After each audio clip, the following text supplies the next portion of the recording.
Jabalpur high court के मुख्य न्यायाधीश संजीव सचदेवा व न्यायमूर्ति विनय सराफ की युगल पीठ ने नर्मदा नदी में प्रतिदिन 98 करोड़ लीटर अनुपचारित सीवेज का पानी बहाने के मामले को गंभीरता से लिया है। जनहित याचिका प्रारंभिक सुनवाई के बाद लोक स्वास्थ्य यांत्रिकी विभाग के प्रमुख सचिव नगरीय विकास सचिव नगर निगम जबलपुर मध्य प्रदेश प्रदूषण नियंत्रण बोर्ड और नर्मदा घाटी विकास प्राधिकरण को नोटिस जारी कर जवाब तलब लिया गया। साथ ही इस जनहित याचिका की पूर्व से विचाराधीन जनहित याचिका के साथ सुनवाई की व्यवस्था दी। जनहित याचिकाकर्ता जबलपुर निवासी विनीता आहूजा की ओर से वरिष्ठ अधिवक्ता आदित्य संघी ने दलील दी कि भारी मात्रा में दूषित पानी मिलने से नदी में हानिकारक बैक्टीरिया विशेष रूप से फीटल कॉलीफॉर्म पाया गया है। दलील दी गई कि ये बैक्टीरिया मानव और पशु मल मूत्र के माध्यम से नदी के पानी में प्रवेश करते हैं, जो बिना किसी उपचार के प्रतिदिन जबलपुर स्थित नर्मदा नदी में बहाया जाता है। नर्मदा में लगातार अनुपचारित सीवेज नगरपालिका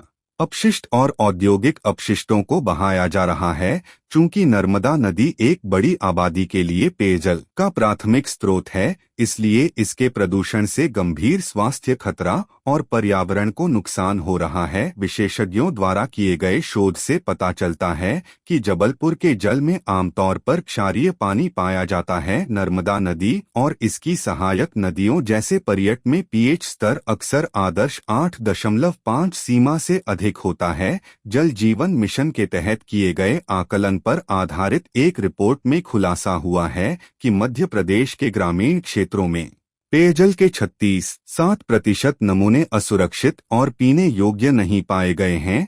हाल ही में दूषित पेयजल के कारण हुए डायरिया के प्रकोप के बीच इंदौर में जल प्रदूषण संकट उत्पन्न हुआ, जहां करीब 30 लोगों की मृत्यु हो गई और कई लोगों को अस्पताल में भर्ती कराया गया। जन स्वास्थ्य और सुरक्षा की रक्षा के लिए यथाशीघ्र आवश्यक कदम उठाना अत्यंत महत्वपूर्ण है। याचिका में प्रदूषण की रोकथाम, अपशिष्ट उपचार सुनिश्चित करने, जन स्वास्थ्य की रक्षा करने और नर्मदा नदी की पारिस्थितिक अखंडता को बहाल करने मांग की गई है।